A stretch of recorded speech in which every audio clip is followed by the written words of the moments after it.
Mega power star Ram Charan, ఉపాసన పరిచయం అక్కర్లేని పేర్లు.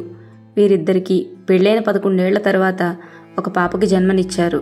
ఆ అమ్మాయికి క్లింకారా అని నామకరణం కూడా చేశారు. అసలు క్లింకారా అంటే అర్థం ఏమిటి, ఆ పాపకు ఆ పేరే ఎందుకు పెట్టారు అనే వివరాలు ఈ వీడియోలో తెలుసుకుందాం. రామ్ చరణ్, ఉపాసన దంపతులు వారి కుమార్తెకు బారసాల ఫంక్షన్ చేసి క్లింకారా అనే పేరు పెట్టారు. క్లింకారా అనే నామం ప్రకృతి స్వరూపాన్ని, అమ్మవారి అత్యున్నత శక్తిని సూచిస్తుంది. లలితా సహస్రనామంలోని 622వ నామం ఓం క్లింకార్యాయ నమః. ఈ నామానికి ప్రకృతికి ప్రతిబింబం అని అర్థం.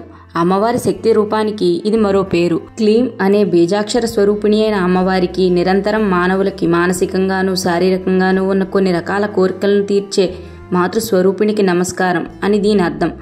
మానవుడి శరీరం అంతా పాడు చేసి తీవ్రమైన అనారోగ్యానికి గురి చేసే అనేక అంశాల నుంచి ఈ మంత్రం మానవుడిని బయటపడేస్తుంది. ఈ గుణాలన్నీ పోగు చేసుకునే తమ బిడ్డ ఎదగాలని తమ బిడ్డకు ఈ పేరు పెట్టినట్టు తెలుస్తుంది. అంతేకాకుండా ఉపాసన గారు పుట్టినప్పుడు ఉపాసన గారి అమ్మగారైన శోభనా కామినేని గారు ఉపాసన గారికి ఈ పేరే పెట్టాలని అనుకున్నారంట. అయితే అప్పుడు ఉపాసన గారికి ఆ పేరు పెట్టలేకపోయినా ఉపాసన గారి పాపకి అమ్మవారి నామం వచ్చేలా క్లింకారా అని పేరు పెట్టడం ఆవిడికి చాలా సంతోషంగా ఉందని చెప్పారు. ఇవన్నీ పక్కన పెడితే క్లింకారా అనే పేరు చాలా కొత్తగా ట్రెండీగా ఉండడంతో పాటు మన సంస్కృతిని మన ప్రతిబింబించేలా ఉందని అందరూ ఆనందపడుతున్నారు. ఇంతకీ క్లింకారా పాప ఒరిజినల్ ఫోటోలను మీరు చూసారా? చూడకపోతే చూసేయండి. ఈ వీడియో మీకు నచ్చితే మా ఛానల్ని లైక్ చేయండి, షేర్ చేయండి, సబ్స్క్రైబ్ చేయండి. Thanks for watching.